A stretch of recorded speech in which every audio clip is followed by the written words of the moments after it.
Namaskar, all the faculty members of the Medical College and College of Nursing, my dear students, all the nursing staff and other family members of the AIIMS Bhopal. आज हम 12 मई को हम विश्व nursing day मना रहे हैं और इस बार जो WHO ने जो थीम रखी है तो वो फ्लोरेंस नाइटिंगेल के नाम पर रखी है। और जैसा कि हम सभी जानते हैं कि आज से 200 वर्ष पहले 1820 में फ्लोरेंस नाइटिंगेल का इटली के फ्लोरेंस शहर में जन्म हुआ था और चूँकि उनके जन्म को 200 वर्ष हो गए हैं, इसलिए WHO ने बहुत एप्रोप्रिएटली इस दिन को उनके नाम पर रखा है।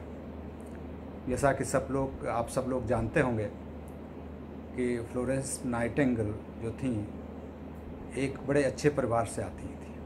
वो हाई क्लास फैमिली को बिलोंग करती थी। उनके माँ बाप बिल्कुल भी, जब क्रीमियन वार जब हुआ तो उसमें हज़ारों लोग आर्मी के जवान थे, वो मरे थे।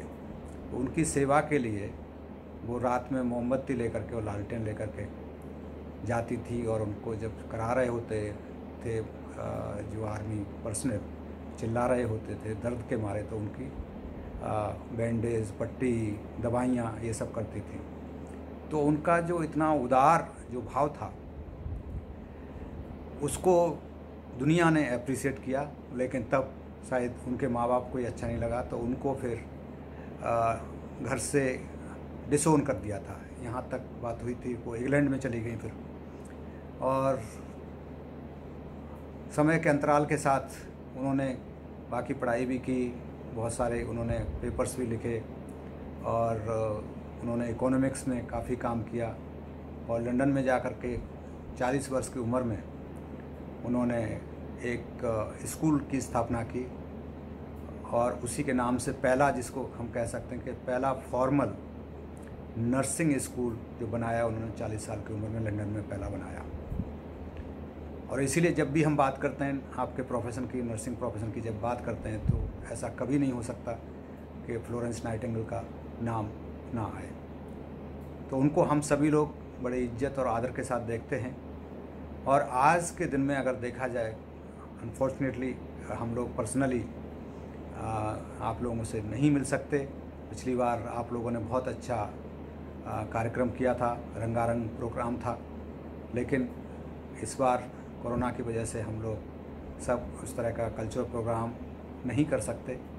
लेकिन मेरा आप सब लोगों के लिए ये आह्वान होगा कि इस दिन को और फ्लोरेंस नाइटिंगेल के जो उद्देश्य थे और जो उनके संदेश थे उन पर आप आगे बढ़ें और नर्सिंग प्रोफेशन को बहुत आगे तक ले जाएं, मानवता की सेवा में लगाएं। कई बार हम लोग देखते हैं कि दुनिया चेंज हो रही है, हम भी समझते हैं जो प्रोफेशन पहले थे वो उस तरह के नहीं रह गए, और वस्तुस्थिति जो होती हैं, जिस तरह से समय बदलता है उस हिसाब से बहुत सारी चीज़ें चेंज हो जाती हैं। जो फिजिशियंस का जो कल्चर था या जो जिसको नेक्स्ट टू गॉड कहा जाता था, उनमें भी फ़र्क आया है। तो मैं अपने आप से ही पहले शुरू करूँगा।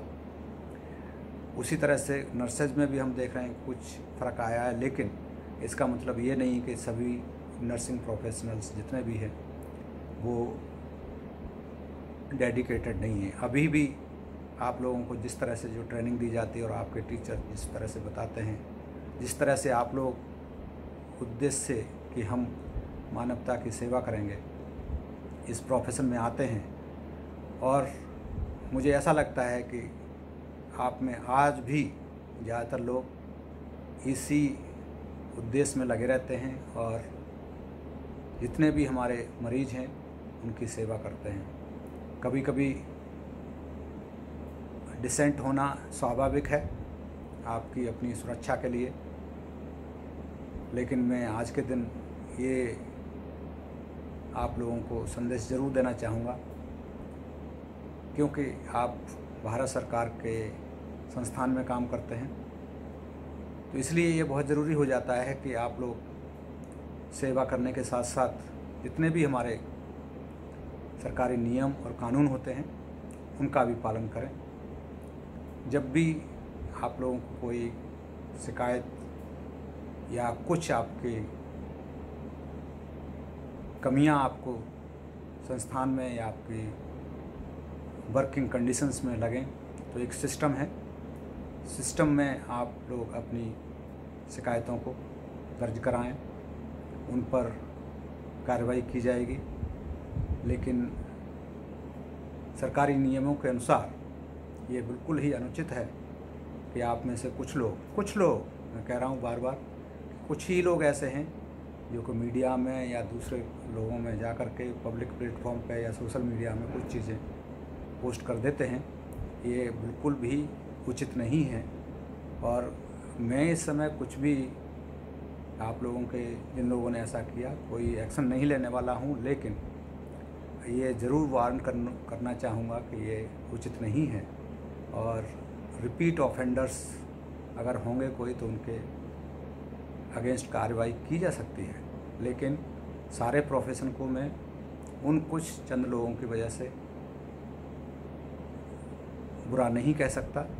मुझे पता है कि आप में से लगभग 90% लोग बहुत अच्छे हैं, बहुत अच्छी सेवा कर रहे हैं, इस संस्थान को आगे ले जा रहे हैं और आप सब लोगों का, डॉक्टर्स का, आपका, बाकी पैरामेडिक्स हैं, टेक्नीशियंस हैं, हमारे जितने भी सफाई कर्मचारी हैं, सिक्योरिटी हैं, सभी लोग आपसे मिलकर और आप उनसे मिलकर इस संस्थान को और आगे ले जा सकते हैं। यही मेरी आप सब लोगों से अपेक्षा है और मैं उम्मीद करता हूं कि आप लोग मेरी इस अपेक्षा को नज़रअंदाज नहीं करेंगे और इस संस्थान को आगे ले जाने में हम सब लोग एक दूसरे से मिलकर काम करेंगे। धन्यवाद। Thank you.